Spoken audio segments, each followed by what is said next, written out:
Olá, bom dia, seja bem-vindo. Fim de semana à vista e vamos juntos dar uma olhada no que é notícia no Brasil e no mundo nessa sexta-feira. Ao contrário da Covid, que evolui principalmente a partir do 7º dia, a gripe causada pelo H3N2 apresenta sintomas agudos já nos primeiros dias. Saiba agora como diferenciar essas doenças. O avanço da variante Ômicron do coronavírus, somado ao aumento do número de casos de influenza H3N2, fazem o brasileiro pensar 2 vezes antes de programar as festas e viagens de fim de ano. A alta de casos de gripe já foi constatada em ao menos 9 estados. E por causa da semelhança dos sintomas, as duas infecções podem ser inicialmente confundidas. O diagnóstico certeiro só é possível após a realização de exames, mas há sintomas que podem ajudar a diferenciar as doenças. A gripe, causada pelo vírus influenza, apresenta sintomas fortes já nos primeiros dias, como febre alta, calafrios, dores musculares e tosse. Já nos casos de Covid-19, a doença começa a evoluir a partir do 7º dia, podendo ou não levar a um quadro de insuficiência respiratória. No caso da variante Ômicron, os sintomas mais comuns são dor de garganta, dor no corpo, principalmente na região lombar e congestão nasal. Já pelas variantes Delta e Gama, que são predominantes aqui no Brasil, os infectados normalmente têm perda de olfato e paladar, dor no corpo, dor de cabeça e fadiga muscular. As crianças não apresentam sintomas tão graves e podem ter outros sinais característicos, como diarreia, coriza, febre e mal-estar.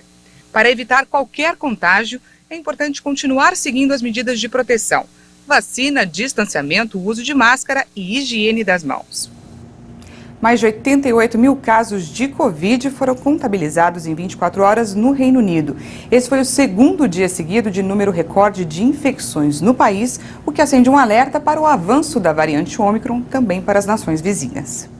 As autoridades governamentais voltaram a adotar medidas como o trabalho remoto, o uso de máscaras em ambientes fechados e a exigência de apresentação de passaporte sanitário em certos espaços.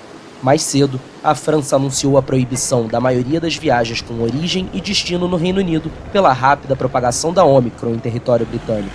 O setor de aviação europeu respondeu rápido ao comunicado.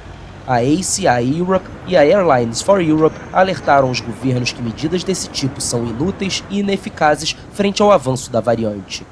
As organizações indicaram que o Centro Europeu de Prevenção e Controle de Doenças reconheceu que é inútil incluir restrições ao movimento. As representantes do setor ainda destacaram o certificado sanitário lançado há poucos meses, que permite que pessoas vacinadas ou testadas circulem nos países da União Europeia. E um surto de Covid no elenco do Real Madrid vai desfalcar o time para a partida de domingo contra o Cádiz. Ontem o clube anunciou que mais 4 jogadores testaram positivo para a doença. Desta vez foram o atacante Rodrigo, o goleiro Lunin e os meias Marco Asensio e Bale. Embora o Real Madrid não tenha dado detalhes sobre a situação dos atletas, segundo a imprensa local, todos apresentam sintomas leves. Um dia antes, a direção do clube já havia comunicado os contágios pelo meia Modric e pelo lateral Marcelo. Outros funcionários do clube também estão com a doença. Na Inglaterra, várias partidas da Premier League foram adiadas devido ao aumento do número de casos de Covid. Nesta quinta, mais 6 jogos foram postergados, totalizando 9 pela primeira divisão inglesa. De acordo com o organizador do campeonato, o Manchester United continua a sofrer uma epidemia de casos de Covid que não permite alinhar um time para a partida programada. Em comunicado, o Leicester informou que já não tem jogadores suficientes para entrar em campo. E agora foi a vez da União Europeia ameaçar a Rússia com graves consequências em caso de agressão militar à Ucrânia. A advertência foi feita pelos 27 chefes de Estado e de governo da União Europeia em uma declaração conjunta durante uma cúpula em Bruxelas. O Conselho Europeu reiterou seu total apoio à soberania e à integridade territorial da Ucrânia. Qualquer nova agressão contra o país terá graves consequências e um custo elevado em resposta, afirmaram os dirigentes. As conclusões foram adotadas por unanimidade após várias horas de discussões a portas fechadas sobre possíveis sanções econômicas europeias. Os países ocidentais acusam a Rússia de preparar uma nova invasão da Ucrânia e colocar um contingente considerável na fronteira. A Rússia exige que a OTAN renuncie formalmente à sua decisão de 2008 de abrir a porta à adesão da Ucrânia e da Geórgia. O Kremlin se opõe a essas adesões. A quinta-feira foi de violência na Cisjordânia. Um tiroteio deixou um morto, um estudante, e 2 pessoas feridas. Os disparos ocorreram perto de um assentamento na Cisjordânia ocupada por Israel. O tenente-coronel do exército israelense, Amon Scheffler, disse que o ataque ocorreu depois das 7 da noite. Mais de 10 tiros foram disparados contra o veículo, disse Scheffler, culpando os palestinos. O exército mobilizou 3 batalhões extras para tentar capturar os agressores. O tiroteio ocorre depois de uma série de ataques de palestinos a israelenses em Jerusalém e na Cisjordânia. Equipes de emergência tentam resgatar 21 pessoas que estão presas desde quarta-feira em uma mina ilegal de carvão no norte da China. O grupo ficou preso após uma inundação da mina na quarta-feira na cidade de Xiaoi, na província de Shanxi, uma grande produtora de carvão. Bombas foram usadas para drenar a água. A atividade mineradora tem grande demanda devido ao aumento do preço do combustível fóssil.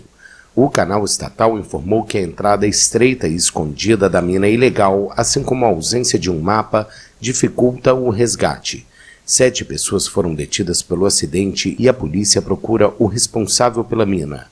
A China gera 60% de sua energia a partir do carvão e aumentou nos últimos meses sua extração para enfrentar a escassez de energia após apagões e fechamentos de fábricas.